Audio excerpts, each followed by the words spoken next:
Igitabo Kugana Yesu igice cya mbere. Urukundo Imana ifitiye abantu. Ibyaremwe n'ibyahishuwe byose byerekana urukundo rw'Imana. Ubugingo, ubwenge n'umunezero byose bikomoka kuri Data wa twese wo mu ijuru. Ibyaremwe byiza bitangaza, ubyitegereje wabona uburyo bikwiriye abantu nuko bibazanira umunezero. Nyamara si abantu gusa, ahubwo uwo munezero ugera no ku byaremwe byose. Izuba rirava, imvura ikagwa, bikanezeza isi, bikayihembura. Imisozi, inyanja n'ibibaya nabyo bitugaragariza urukundo rwa rurema. Imana niyo itungisha ibyo yaremye byose igaburo ry'iminsi yose. Umugaragu w'Imana Dawidi yari abizi, niko kuvuga ati: amaso y'ibintu byose aragutegereza, nawe ukabigaburira ibyo kurya byabyo igihe cyabyo. Upfumbatura igipfunsi cyawe, ugahaza kwifuza kw'ibibaho byose. Zaburi 145 umurongo wa 15 n'uwa 16. Imana yaremye umuntu wera rwose kandi ufite amahoro y'umudendezo. Isi nziza nayo ubwo yavaga mu maboko ya rurema nta kizinga cyo kononekara yari ifite, nta n'igicucu cy'umuvumo cyayirangwagamo. Amakuba tugira n'urupfu rwatugezeho byazanywe no kwica amategeko y'Imana.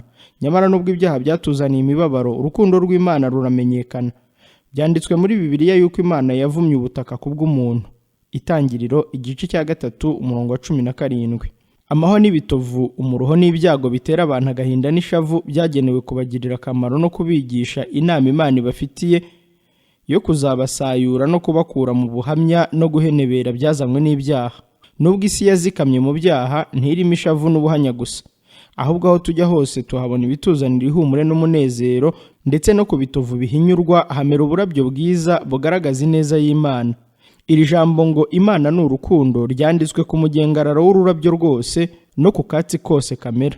Utunyoni twiza turirimba mu kirere n'uburabyo bw'amabara meza buhumuza umwuka neza, n'ibiti by'inganzamarumbo byo mu ishyamba bihorana itoto, uko bingana byose bigaragaza uko Imana itugenzereza neza nk'umubyeyi w'impuhwe wifuriza abana be kunezerwa. Ijambo ry'Imana ryerekana imico ya nyirayo, kandi rero Imana ubwayo niyo yigaragarije urukundo n'ibambe bitagira akagera ifitiye abanyabyaha. Igihe Mose yasabaga ati: nyereka ubwiza bwawe burabagirana, Uwiteka yaramusubije ati: ubwanjye nzanyuza kugira neza kwanjye imbere yawe. Kuva igice cya 33 umurongo wa 18 n'uwa 19. Uko kugira neza kw'Imana nibwo bwiza bwayo. Imana yaravuze iti: koko Uwiteka ni Imana y'ibambe n'imbabazi, itinda kurakara, ifite kugira neza kwinshi n'umurava mwinshi, igumanira abantu imbabazi ikageza mu buzukuruza babo ibihe 1000, ibabarira gukiranirwa n'ibicumuro n'ibyaha. Kuva igice cya 34 umurongo wa 6 n'uwa 7.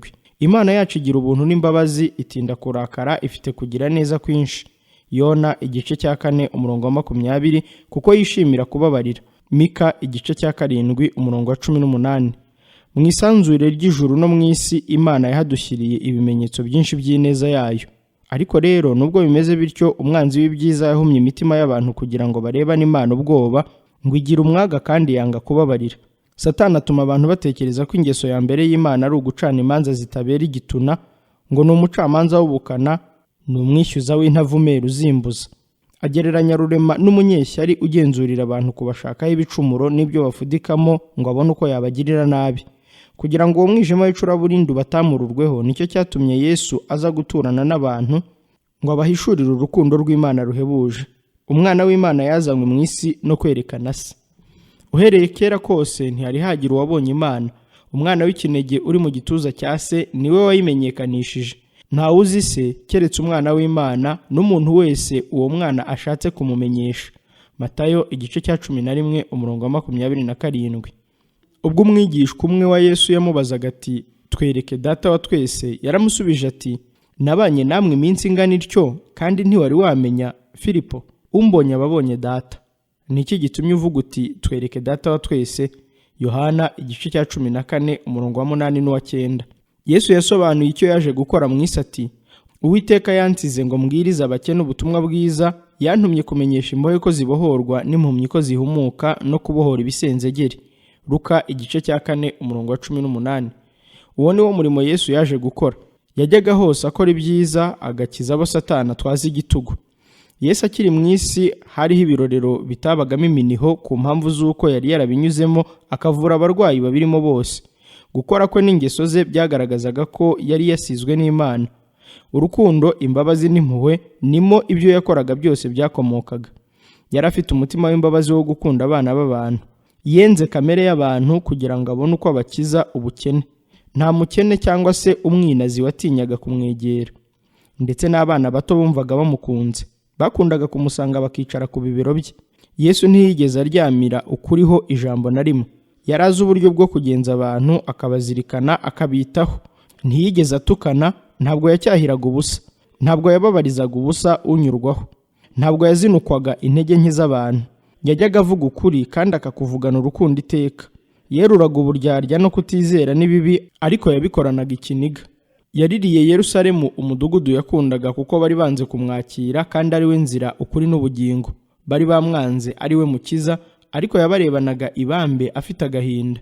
Yemeye kwigomwa no kubabara ngo abone uko abagirira akamaro. Umuntu wese yari afite agaciro mu maso ye. Nubwo Yesu yari umunyacyubahiro, yemeye kwicisha bugufi kugira ngo abone uko asayura umunyabyaha wese. Ingeso z'Imana ni nazo Kristo yerekaniye mu kubaho kwe. Imigezi y'impuhwe iva mu mutima wa Data wa twese igatembera ku bana b'abantu yagaragariye muri Kristo Yesu. Umukiza mwiza w'ibambe yari Imana yigira umuntu. Yesu yemeye kubabara no gupfa kugira ngo aducungure. Yabaye umunyamibabaro wamenyereye intimba kugira ngo twebwe tugabane umunezero w'iteka. Imana yemeye guhara umwana wayikunda wuzuye ubuntu n'ukuri, gusiga ubwiza butarondoreka yahoranye mu ijuru ngo aze muri iyi si y'igisibe yaremajwe n'ibyaha, iri mu mwijima w'icuraburindi n'umuvumo w'urupfu. Yamwemereye kuva mu gituza cyayo no gusiga igitaramo cy'abamarayika ngo aze muri iyi si gukozwa isoni no gushinyagurirwa no kwangwa no kwemera urupfu rw'umusaraba ari twe azira. Ibicumuro byacu nibyo yacumitiwe, yashenjaguriwe gukiranirwa kwacu. Igihano kiduhesha amahoro cyari kuri we, kandi imibyimba ye niyo dukirisha. Twese twayobye nk'intama zizimiye, twese twabaye intatane. Uwiteka amushyiraho gukiranirwa kwacu twese. Yesaya igice cya 53 umurongo wa 5 n'uwa 6. Nimumwitegereze ari mu butayu n'i Getsemani no ku musaraba. Mbega uburyo umwana w'Imana utagira inenge yikoreye umutwaro w'ibyaha byacu. Yesu kuko yari kimwe n'Imana, yamenye mu mutima we itandukaniro riteye ubwoba ibyaha byashyize hagati y'Imana n'abantu nubwo tutabizi. Nibyo byatumye arangurura ijwi ataka ati, Mana yanjye, ni iki kikundekesheje? Matayo igice cya 27 umurongo wa 46. Ubwo bwihotore bwa Yesu ntibwabereyeho gutera Imana umutima wo gukunda abantu ngo yemere kubakiza. Ashwida, kuko Imana yakunze abari mu isi cyane, nicyo cyatumye itanga umwana wayo w'ikinege. Yohana igice cya 3 umurongo wa 16. Imana yadukunze umwana wayo ataremera kutubera impongano. Yamuduhayeho incungu kuko idukunda. Yesu niwe cyungo Imana yanyujijemo urukundo rwayo ruhebuje ngo rusukwe ku bari mu isi bari bararohamye mu isayo y'ibyaha. Twavuga yuko Imana yari muri Kristo yiyuzuza n'abari mu isi itababaraho ibicumuro byabo. Urwandiko rwa 2 rw'Abakorinto igice cya 5 umurongo wa 19. Imana yababaranye n'umwana wayo mu kababaro k'Igetsemani no mu rupfu rw'inyabihanga.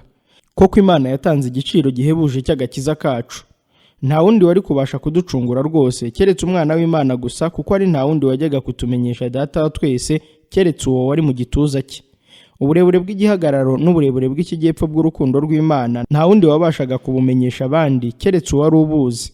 Nta kintu cyakwerekana uko Data wa twese yakunze abari bazimiye keretse igitambo gihebuje cya Kristo cyatambiwe abantu baguye. Kuko Imana yakunze abari mu isi, nicyo cyatumye itanga umwana wayo w'ikinege. Imana yatangiye umwana wayo kubana n'abantu kugira ngo atware ibyaha byabo, aba ari we uhanwa mu cyimbo cyabo, atangira ubugingo bwe gucungura ubwabo. Yesu yemeye kwigira nk'isanga n'ingoyi mu bikomerera abantu bose. Uwahoze ari kimwe n'Imana yifatanishije n'abantu ingoyi zidacibwa. Ndetse Yesu ntiyagize isoni zo kutwita bene se. Abaheburayo igice cya 2 umurongo wa 11. Yesu niwe watubereye igitambo. Niwe muhuza wacu kandi niwe mukuru wacu, uwenze kamere y'umuntu akagera imbere y'intebe y'ubuntu asa natwe. Umwana w'Imana yemeye kwitwa umwana w'umuntu, kandi ibyo byose yabyemereye kugira ngo abantu bave mu buhanya bwo guhenebera bwazanywe n'ibyaha, ngo bamenye urukundo rw'Imana kandi ngo basangire umunezero w'abera. Incungu twacungujwe no kwihotora kutagira akagero kwa Data wa twese wo mu ijuru ko gutanga umwana we ngo adupfire, ibyo byose bikwiriye kutwumvisha urugero rushyitse dukwiriye kugeraho rwerekaniwe muri Kristo. Ubwo intumwa Yohana yari amaze gushorerwa n'umwuka w'Imana, yitegereje uburebure bw'igihagararo n'uburebure bw'ikijyepfo n'ubugari bw'urukundo Data wa twese yakunze ab'isi bari abo gupfa. Ibyo byamuteye kuramya Imana no kuyiha icyubahiro. Abuze amagambo yasobanuza ingano y'urwo rukundo rukomeye biramutangaza, arumirwa, niko kubwira ab'isi ati, nimurebe urukundo ruhebuje Data wa twese yadukunze, rwatumye twitwa abana b'Imana. Yohana wa mbere igice cya 3 umurongo wa 1. Mbega uburyo kwitwa abana b'Imana byatumye abantu bagira agaciro. Ibicumuro nibyo bihindura abantu ibiretwa bya Satani. Nyamara bene Adamu babasha kuba abana b'Imana kubwo kwizera impongano y'igitambo cya Yesu. Gutwara kamere y'umuntu kwa Kristo niko kwatera abantu kugira agaciro. Abantu baguye iyo biyunze na Kristo babasha rwose kuba bakwiriye kwitwa abana b'Imana. Urukundo nk'urwo ntacyo twarugereranyaho. Nirwo rwatumye twitwa abana b'Umwami wo mu ijuru. Mbega inkuru nziza y'inkoramutima dukwiriye kuzirikana kuruta byose. Mbega urukundo ruhebuje Imana yakunze ab'isi batayikundaga. Urwo rukundo ntirurondoreka, rutuma umutima wemera Imana ukayigandukira, nayo ikawugenza uko ishaka. Uko turushaho gushimikira kumenya ingeso z'Imana no gutekereza umusaraba wa Yesu, niko turushaho kumenya impuhwe n'ibambe no kubabarirwa n'ukuri no kutabera. Ni nako turushaho gushishoza ibindi byinshi bigaragaza urukundo rutagira akagero n'ibambe Imana idufitiye riruta iry'umubyeyi agirira umwana we wararutse.